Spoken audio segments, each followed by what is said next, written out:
Gracias, doctora, por su brillante exposición. A continuación, tenemos el agrado de presentar a la doctora Liliana Cáceres. La doctora Liliana Cáceres trabaja en el hospital, es emergentóloga pediatra del Hospital Garrahan y nos va a dar el tema de evaluación inicial de niños severamente lesionados o enfermos. Doctora. Buenos días. Muchísimas gracias, doctora Mari Tejerino y la Sociedad Paceña de Pediatría por esta invitación. Para mí es un honor estar aquí y estar en este momento de las primeras jornadas internacionales de emergencias pediátricas. Les deseo de todo corazón que puedan darle mucho impulso al desarrollo de la especialidad en La Paz y en Bolivia. El abordaje inicial de los niños en el departamento de urgencias es diferente al abordaje que quizás nos han enseñado a aprender la clínica en la universidad, ya que habitualmente comenzamos hablando de la anamnesis. En la universidad, una anamnesis exhaustiva, un examen físico completo. Sin embargo, en emergencias, eso lo dejamos para un segundo momento. En emergencias, lo primero es reconocer los cuadros que tienen riesgo de vida y hacer un diagnóstico fisiopatológico para actuar rápidamente. Entonces, lo que vamos a hablar es del abordaje inicial. Ahí está. Ok. Muy bien. Primero manifiesto no tener conflictos de interés y les decía, reconocer rápidamente el compromiso en respiratorio, circulatorio, neurológico e implementar rápidamente intervenciones adecuadas.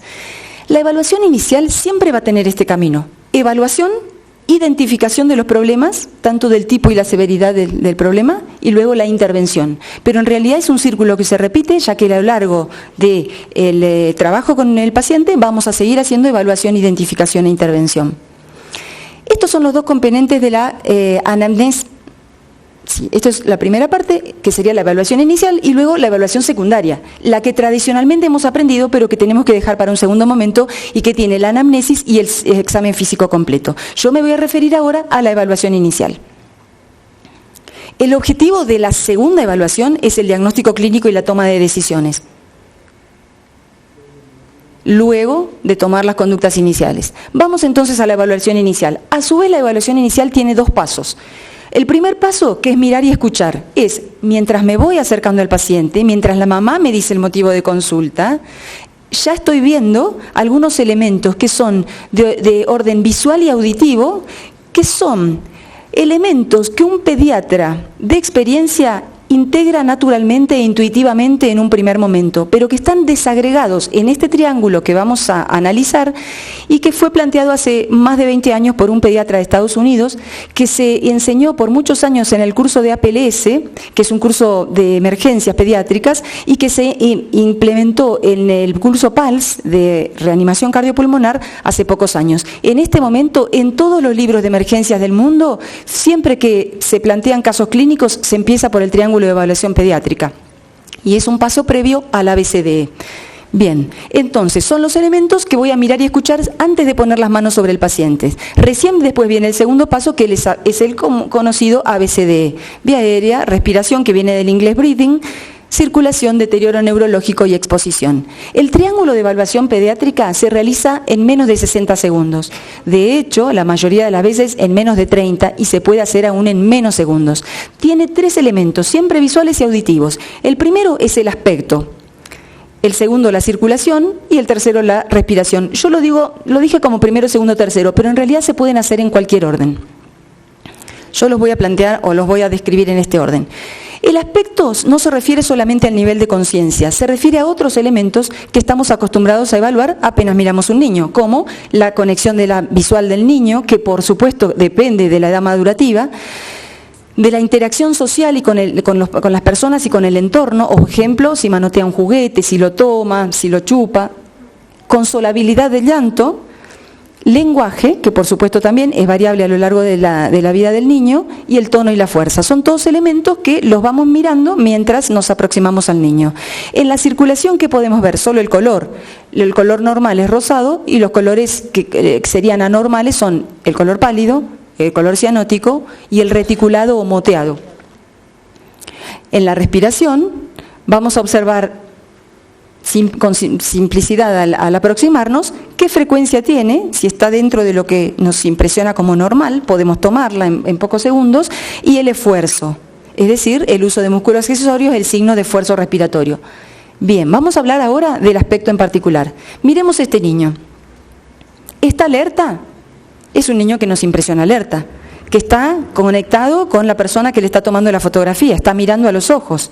Impresiona tener tono y fuerza conservados porque tiene una posición activa, con flexión de los miembros, con la cabeza en extensión mirando hacia arriba. Está interactuando con el entorno. El llanto consolable lo exploramos, se puede explorar si el paciente llora.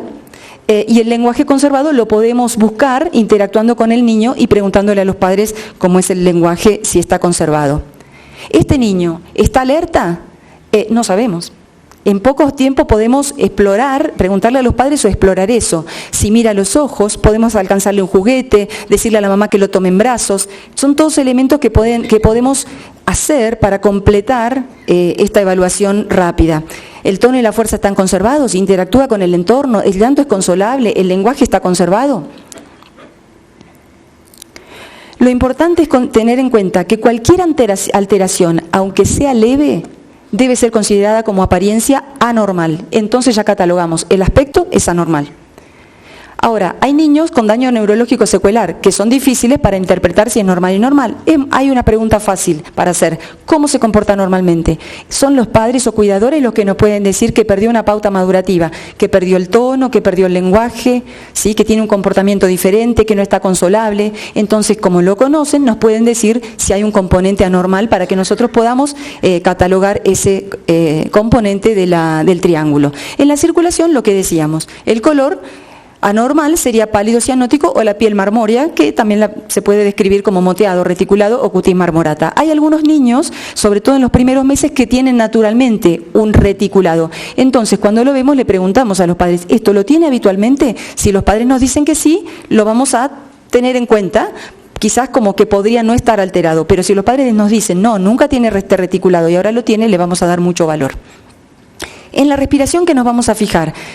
Es visual el examen y muy cortito, así que nos fijamos lo que decíamos, esfuerzo y frecuencia y la presencia de ruidos, que nos pueden orientar a cuál es el sitio de obstrucción anatómica. Llamamos cornagio ronquido al ruido que procede de rinofaringe, el gorgoteo que procede de el contacto de las secreciones en la orofaringe o el contacto de la lengua con la pared posterior, el estridor que procede de la laringe o las sibilancias a distancia que provienen de los bronquios.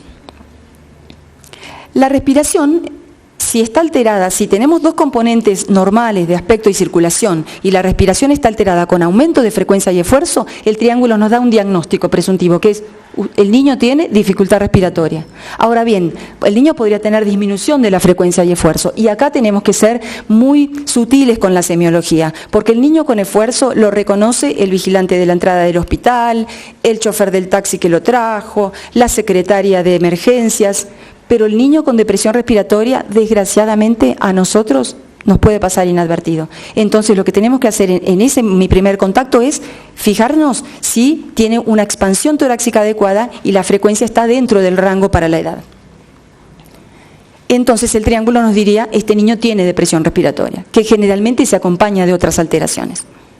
Bien, ahora, cuando el triángulo nos describe dos ramas alteradas, la del color y la de la respiración, el triángulo nos dice, usted se encuentra frente a un niño con insuficiencia respiratoria. Acá hay que tomar acciones rápidas y la acción rápida es pasar al ABCDE. Cuando el niño tiene compromiso de la respiración y del aspecto, aunque tenga color normal, el triángulo nos dice, sospeche insuficiencia respiratoria. ¿Hay algún tipo de insuficiencia respiratoria que puede tener esta presentación? ¿Sí? El ejemplo sería la intoxicación por monóxido de carbono, en la que el niño al principio está rosado rubicundo. En el shock compensado, el triángulo denomina shock compensado a la alteración exclusiva del color, con un aspecto normal y con una respiración que está normal o a veces con un leve aumento de la frecuencia sin esfuerzo. Ahora bien, si se compromete el componente neurológico, el aspecto, entonces el triángulo nos dice, atención, usted se encuentra frente a un niño con shock descompensado. Y hay que pasar rápidamente al ABCDE. El triángulo nos denomina disfunción cerebral mínima al niño que tiene compromiso del aspecto. Aunque tenga la respiración normal y circulación normal, este niño siempre es un niño grave, que va a requerir acciones inmediatas y un lugar y un espacio de trabajo de donde haya monitoreo. Finalmente, pueden estar comprometidas las 3 ramas del triángulo. El triángulo denomina esta falla cardiorrespiratoria, ¿sí? En que están comprometidas las 3 ramas. Fíjense que la respiración podría estar disminuida en esfuerzo y frecuencia, y es un estado cercano al paro cardíaco, ya que este niño muy pronto puede comenzar con una apnea o una bradicardia y tengamos que ya iniciar una reanimación cardiopulmonar. Hay 2 caminos. Cuando en la situación más crítica, el triángulo nos hace reconocer un niño que no responde y que no respira, ¿sí? En ese paciente, nuestra primera acción tiene que ser CAB y dentro del C, la evaluación. ¿Cuál es la evaluación? El pulso central, que varía según la edad, pero cuando un niño no responde, no respira, vamos directamente al pulso central. No hacemos el camino ABCDE, hacemos el camino CAB. Pulso central, menos de 60 por minuto, de 60 latidos en pulsaciones por minuto, iniciamos RCP en forma inmediata. Ahora bien, si el niño respira, responda o no, vamos a hacer el camino ABCD. Vamos a ver algunos casitos. Repasemos esto igual. Si no responde, no respira, activamos el sistema de emergencias, pulso central, y luego el AB, abrir la vía aérea y administrar compresiones. El ABCD. Si decido el ABCDE, el triángulo de evaluación me orienta a las primeras acciones. Estoy en la sala de espera y recibo a este niño. ¿Dónde tengo que ir? ¿Sí? ¿Dónde lo asisto? ¿Requiere monitoreo y medidas de urgencia? ¿Lo llevo al shock room o lo llevo a un consultorio? Lo llevo al shock room, donde tengo monitoreo y y puedo iniciar todas las conductas de urgencia. ¿Debo examinarlo? Si el niño está despierto y con dificultad, ¿lo debo examinar acostado o semisentado para que respire mejor? ¿Sí? En general, los niños que respiran deberían estar semisentados para usar mejor sus músculos respiratorios. ¿Debo administrar ventilaciones en forma inmediata o debo colocarle oxígeno para que respire solo con aporte de oxígeno? Y el oxígeno, mientras hago el ABCDE, ¿voy a poner un oxígeno de alto flujo o bajo flujo a las personas que me están ayudando? ¿Le pido una máscara con reservorio o una cánula de oxígeno o una máscara común? Son todas medidas que las voy pensando mientras voy entrando al servicio de emergencias. En eso nos ayuda el triángulo. Obviamente que después, cuando yo lo deposito al niño, y voy a empezar rápidamente, vía aérea, ventilación, circulación por orden. Este es un niño que tiene aumento del esfuerzo respiratorio y de la frecuencia y que está pálido. La impresión del observador fue que el aspecto estaba normal. El diagnóstico, insuficiencia respiratoria.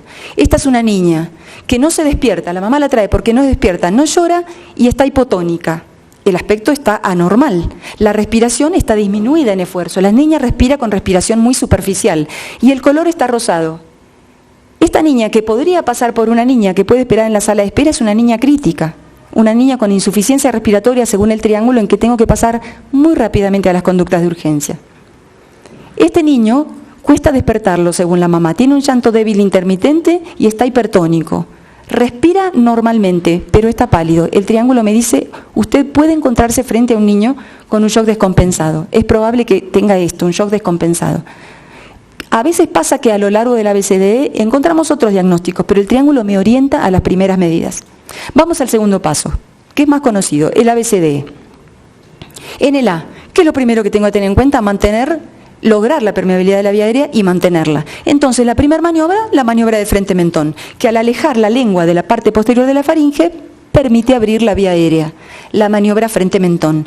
Si esta maniobra no es efectiva, podemos pasar a la detracción mandibular, que consiste en adelantar la mandíbula del niño. En el niño en decúbito la tenemos que elevar para que los dientitos queden adelantados, la mandíbula en prognatismo, que logra lo mismo que la otra maniobra, alejar la lengua que está insertada en la mandíbula, la aleja de la pared posterior y permite permeabilizar la vía aérea a nivel de orofaringe, que con frecuencia está obstruida en los niños por algunos motivos. El primero, porque los niños ya de por sí tienen una lengua grande en relación al macizo facial. Y el otro, porque sobre todo los más pequeñitos, pero esto pasa en los primeros años de vida, tienen occipucio prominente. Y cuando los ponemos en decúbito en una camilla, van a estar en una posición de flexión. Entonces necesitamos permeabilizar la vía aérea. La maniobra de tracción mandibular es la maniobra indicada en trauma. No usamos la anterior, sino siempre la tracción mandibular para no hacer una extensión de la cabeza. ¿Sí? Una alternativa, una vez que vimos que fue efectiva la posición de frente-mentón, la de extensión de la cabeza, es ponerle una sábana enrollada bajo el tórax de manera que la cabeza caiga, por decir así, se caiga en extensión y ya el paciente queda en una posición de extensión útil para permeabilizar la vía aérea. Los otros pasos en la vía aérea son aspirar las secreciones si fueran necesarios. Para eso es conveniente contar siempre con el equipo de aspiración preparado y con aspiración gruesa para sacar partículas, y considerar los dispositivos para vía aérea. Los dispositivos para la vía aérea algunos requieren un entrenamiento menor, como la cánula de Mayo o el catéter nasofaringio. La cánula de Mayo es una cánula rígida, creo que la tengo por aquí. Bueno, ahora después la muestro, pero es una cánula que es muy simple y que llega hasta el final de la lengua. En cambio, lo que es intubación y colocación de máscara laringea requiere un entrenamiento más prolongado y más intensivo. Entonces, sí podemos entrenar a nuestro equipo a que utilice los dispositivos más simples, catéter orofaringio y cánula orofaringea. Vamos al B, la respiración. Lo puse en otra conferencia, después vamos a mostrar en trauma la cánula también. ¿Cómo está la respiración? Acá nos vamos a fijar ya en el esfuerzo, ya hacemos la semiología completa, inspección, palpación, percusión, auscultación, pero rápida, frecuencia, evaluando esfuerzo, frecuencia y ocultación del paciente. ¿Cuáles son las intervenciones en este paso? Aportar oxígeno, si el paciente está en insuficiencia respiratoria, siempre alto flujo, asistir la ventilación si fuera inefectiva, y además considerar que la intubación endotraqueal raramente es urgente y que en general hay maniobras que se enseñan en los cursos de RCP básica, pero que permiten permeabilizar la vía aérea y lograr ventilar adecuadamente sin tener que recurrir a la intubación. Sobre todo porque se requiere un equipo entrenado. Entonces, por eso en los cursos de RCP hay una frase bastante acuñada que es preferible una buena ventilación que una mala intubación. Y en general la ventilación se logra efectivamente mejorando las maniobras en la vía aérea.